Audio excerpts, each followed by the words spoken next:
And there are 3 racetracks in NASCAR steeper than this. Bristol is 28 degrees, Daytona is 31, Talladega is 33 degrees of banking, and if you tried to do this at the racetracks that I just mentioned, this man would tip over. So, coming down through the backstretch, let's get you up on the racetrack. Now we're doing it backwards, so we're doing the quickie lap.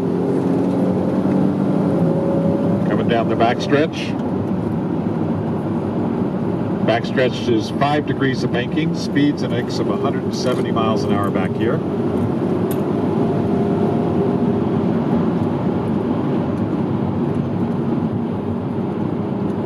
And then you go up into the turns.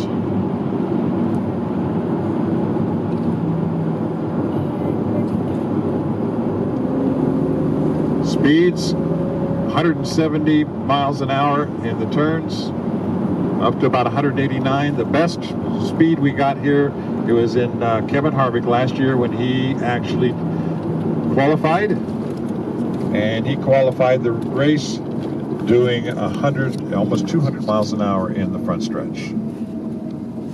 So I'm going to take her on around here and at least get you a little bit closer to what's going on out there, but we'll get you over. Now, we just did the oval, but we did it backwards.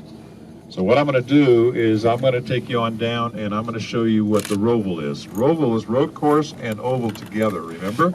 So we just did kind of the oval part. If you were on the roval part, you would make a left-hand turn right here and you would head on down and up into the road course. Going around this corner at about 75 to 85 miles an hour. You should be up to 100 by the time you get to the straightaway. You need to brake before you can make the right-hand turn. And that is front of the second largest TV in the world. It used to be the largest TV, but Texas Motor Speedway couldn't stand it. They had to build one bigger. Well, we own Texas Motor Speedway, so it's okay. Pick it up on the straightaway. This is the longest straightaway of the oval part. Down the backside, you make the right-hand turn, brake up to 35 feet up to the top, and by the way, those blue windows up there are condominiums. You can live here if you want. People live here year-round. Way over the top and back down the other side.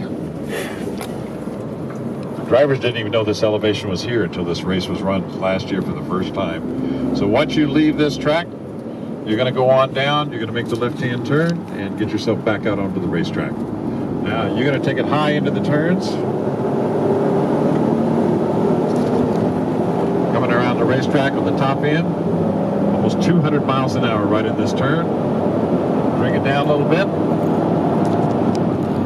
You're going to take it back around. About the time you get to turn 2, crew chief calls you on the radio and says, I want you to pit this time.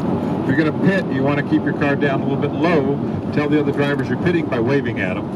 And you're going to start down a little bit. Now, I want to show you something new. If you saw the roval last year, we had a chicane back here. We just built a brand new one, much, much larger. That's going to be the new chicane for the new race.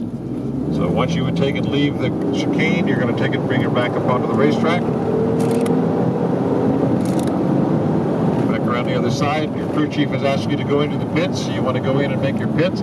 I would normally do the front chicane, but I can't do it because they're out there. So we're going to just go into the pits. 140 miles an hour, you got to drop your speed down to at turn 4. You're looking for those 3 white lines. When you see them, you drop it off the racetrack at 140 miles an hour. And when you cross this yellow line, you got to be doing 45. And that's why it costs $30,000 for a set of brakes. So we'll get you off the track here, get you away from where they're at. We're going to get a little closer to where they're at. I'm going to be able to take you over probably to Victory Circle. I would ask that you kind of refrain from being too loud if they are filming. They like us to be quiet because it does pick it up on the radio, on the cameras. And